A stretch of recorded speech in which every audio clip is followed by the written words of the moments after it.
ಏನು ವಿಚಾರ ನಾನು ಮಾತಾಡ್ತೀನಿ ಅಂತಂದರೆ, ಆತ್ಮ ಸಮೃದ್ಧಿ ಆಗದಲ್ಲಿ ನಾನೇನು ತಿಳ್ಕೊಂಡೆ ಅಂತ ಹೇಳೋಣ ಅಂತ ಹೋದರೆ, ಇದು ನಿಜ ಹೇಳಬೇಕು ಅಂದರೆ ನನಗೆ ಇದರಲ್ಲಿ ಯಾವ ವಿಚಾರಗಳ ಬಗ್ಗೆಯೂ ನನಗೆ ಸ್ಪಷ್ಟವಾಗಿದೆ ಇದಕ್ಕಿದೆ ಅರ್ಥ ಅಂತ ಗೊತ್ತಿರಲಿಲ್ಲ ಗುರೂಜಿ. ನೆಕ್ಸ್ಟ್ ನಾನು ಏನು ಹೇಳಬೇಕು ಅಂತ ಹೊರಟಿದ್ದೀನಿ ಅಂದರೆ, ನೀವು ಹೇಳಿದ್ರಿ ಜ್ಞಾನ ಅಂದರೆ ಬೆಳಕು ಅಂತ. ಹೌದು ಗುರೂಜಿ, ಜ್ಞಾನ ಅಂದರೆ ಬೆಳಕು ನಿಜ. ಆಮೇಲೆ ಜಾಗೃತ ಮತ್ತು ಸೂಕ್ತ ಮನಸ್ಸು ಮತ್ತು ಪ್ರಜ್ಞಾಹೀನ ಮನಸ್ಸು ಅಂತ ಹೇಳಿದ್ದೀರಾ. ಅದರಲ್ಲಿ ಜಾಗೃತ ಮನಸ್ಸಲ್ಲಿ ನಾವೆಲ್ಲರ ಜೊತೆ ಏನು ಮಾತಾಡ್ತೀವಿ, ಏನು ಮಾತಾಡಲ್ಲ, ಈಗೇನು ಪ್ರೆಸೆಂಟಲ್ಲಿ ನಾವು ಮಾತಾಡ್ತೀವಿ ಅದ್ರ ಬಗ್ಗೆ ಹೇಳಿದ್ದೀರಾ. ಸೂಕ್ತ ಮನಸ್ಸಲ್ಲಿ ನಾವೇನು ಅನ್ಕೊಂತೀವಿ, ನಾವು ಯಾವಾಗಲೂ ನಾವು ಯಾವುದ್ರ ಬಗ್ಗೆ ಥಿಂಕ್ ಮಾಡ್ತಿರ್ತೀವಿ ಅದೇನೇ ನಾವು ಆಗ್ತೀವಿ ಅಂತ ಹೇಳಿದ್ದೀರಾ. ಹೌದು ಗುರೂಜಿ, ನನ್ನ ಜೀವನದಲ್ಲಿ ಅದು ತುಂಬ ಅನುಭವಕ್ಕೆ ಬಂದಿದೆ.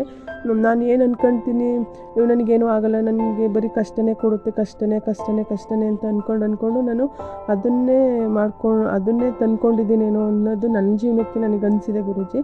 ಇನ್ನೊಂದು ಏನು ಹೇಳಬೇಕು ಅಂದರೆ, ನೀವು ಕಲ್ಪನೆ ಮಾಡ್ಕೊಳ್ಳಿ ಎಲ್ಲ ಇದೆ ನನ್ನ ಹತ್ರ, ಅದೇ ಎಂಥ ಕಲ್ಪನೆ ಮಾಡ್ಕೊಳ್ಳಿ ಅಂತ ಮೊದಲನೇ ದಿನದಿಂದ ಹೇಳ್ಕೊಂಡು ಬಂದಿದ್ರಿ ಗುರೂಜಿ. ಆದರೆ